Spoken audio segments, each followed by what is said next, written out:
Hello दोस्तों, मेरा नाम है प्रसाद और आप देख रहे हैं अपना अपना चैनल जो कि सिर्फ सिविल के लिए डेडिकेटेड है। तो आज बेसिकली मैं अपना इंट्रोडक्शन देने के लिए यहाँ आया हूँ कि हु आई एम।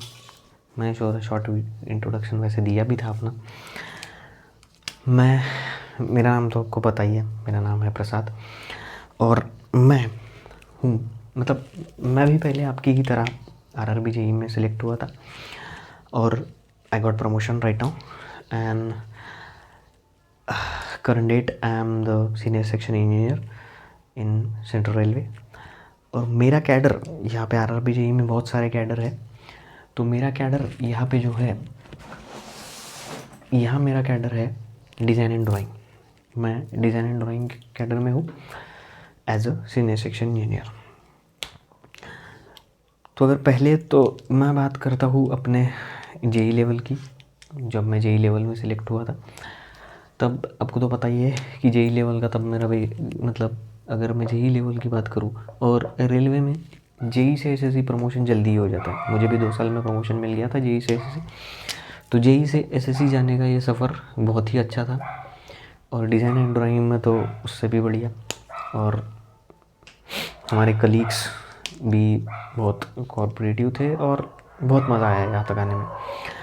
तो ये तो सबको पता है कि जेईई के लेवल में आरआरबी जेईई की अगर बात की जाए, अगर अपन आरआरबी जेईई की अगर बात करेंगे सिर्फ और सिर्फ, तो आरआरबी जेईई में अपन देखेंगे कि हम एक ग्रुप सी की पोस्ट में हमें इंडक्ट किया जाता है, जो अपन आरआरबी जेईई में देखेंगे। तो दूसरी बात, यहाँ पे जो पहला बेसिक 1 साल का ट्रेनिंग पीरियड रहता है, first year 1 ear training period.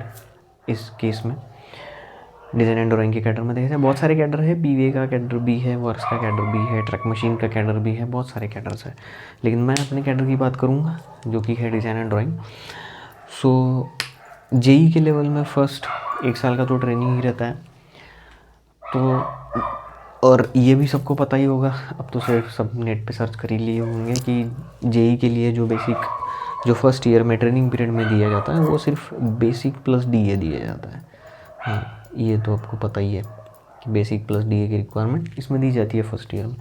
और फर्स्ट ईयर बेसिक जो है जेईई का यहाँ से स्टार्ट होता है 35,400 से जो है ये जेईई का बेसिक रेलवे में स्टार्ट होता है। ये जेईई का बेसिक एसएससी जेईई में भी उतना ही है और रेलवे में भी इतना ही है, दोनों जगह इसका बेसिक जो है वो इतना ही है। लेकिन आप अगर यहाँ से यहाँ आएंगे, जो कि मैं एसएससी कैडर की बात कर रहा हूँ जहाँ मैं हूँ अभी। अब यहाँ पहले बेसिक प्लस डीए था, उसके बाद जब अपन 1 साल के बाद आते हैं तब बाकी अलाउंसेस जो है वो अपने को मिलने स्टार्ट हो जाते हैं।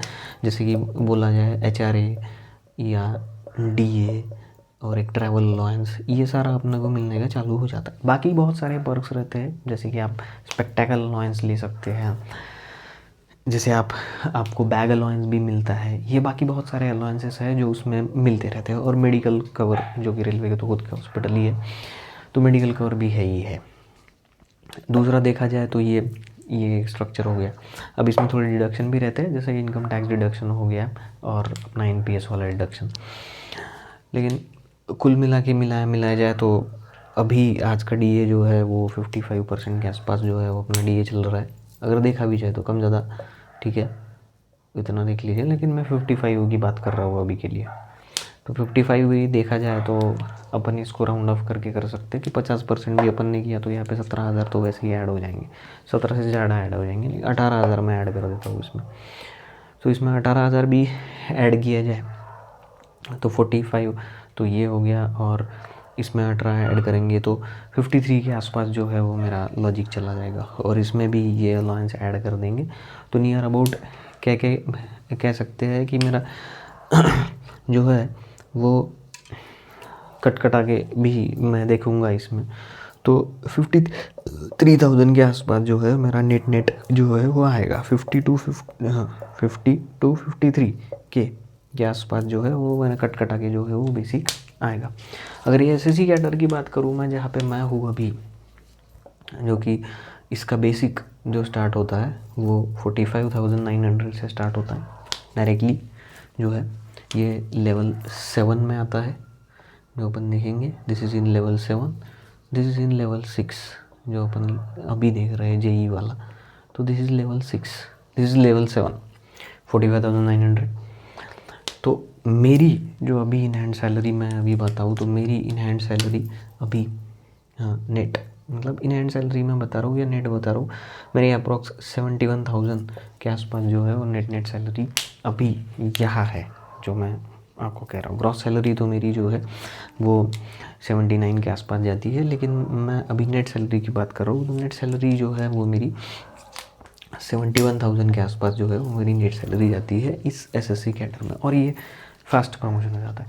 इसके बाद का अगर आगे का प्रमोशन आपको लेना है कि जो कि एडीएन वाला प्रमोशन जाता है इसमें, ये ग्रुप बी के लेवल में जाता है, ये एडीएन वाला प्रमोशन है, तो इसके लिए डिपार्टमेंटल एग्ज़ाम्स का क्राइटेरिया इसमें रहता है।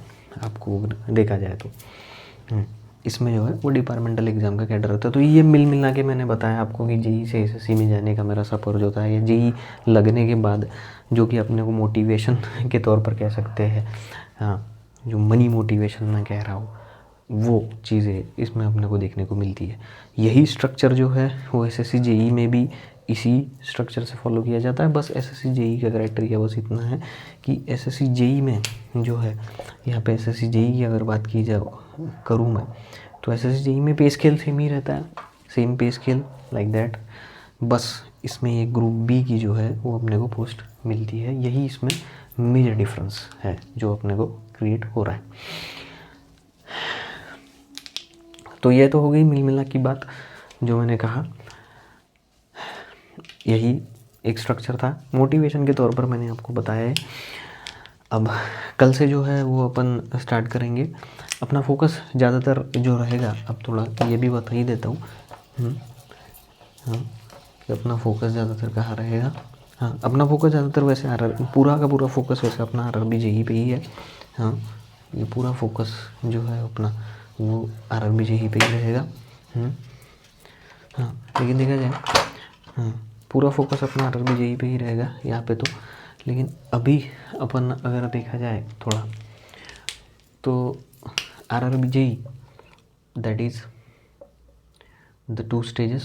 First CBT 1, this is CBT 1 and this is CBT 2. Second 2 stages, यही 2 स्टेज जो है वो एसएससी जेई में भी रहती है। एसएससी जेई को इस स्टेज को प्री बोला जाता है और दूसरे स्टेज को मेंस बोला जाता है। बस 2 ही स्टेज, दोनों एसएससी जेई में भी पहली ये स्टेज जो है वो पहली उसमें कन्वेंशनल थी, अभी उसमें ऑब्जेक्टिव हो गई है। हाँ, इसमें तो दोनों स्टेजेस जो है वो ऑब्जेक्टिव ही है। और दोनों के केस में अगर देखेंगे अपन, तो दोनों के केस में अपने को नज़र आएगा कि दोनों केसेस में, इस CBT 1 के केस में देखा जाए या इस मेंस के केस में देखा है, इन दोनों स्टेज में civil is the common.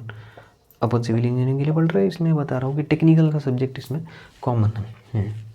SSC JE में तो प्री में भी टेक्निकल का सब्जेक्ट कॉमन है, लेकिन इस आरआरबी जेई के लिए अगर देखा जाए तो आरआरबी जेई के लिए टेक्निकल का सब्जेक्ट फर्स्ट स्टेज में नहीं है। Technical is not there in case of RRB JE, no technical, इसमें कोई भी टेक्निकल जो है वो अपने को देखने को नहीं मिलता है। फर्स्ट स्टेज में अगर देखा जाए तो नो टेक्निकल, कोई भी टेक्निकल नहीं रहता। इसलिए अपने को कैटर क्या करना है, अपने को कैटर करना है यही आरआरबी जेई को लेके चलेंगे पहले, और एसएससी जेई भी सेम ही है, टेक्निकल को लेके चलेंगे अपन, और वो भी आरआरबी जेई और एसएससी जेई के लेवल के लिए जो कि सिविल के रिलेटेड होगा।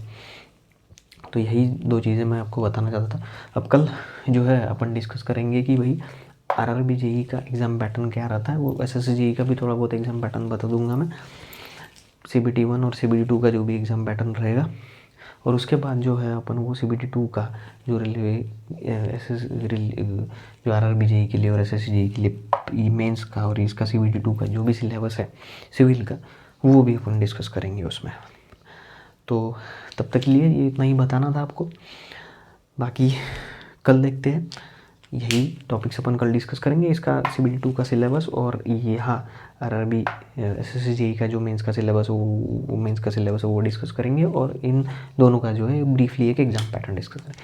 तो तब तक के लिए थैंक यू, मिलते हैं, बाय बाय, गुड डे।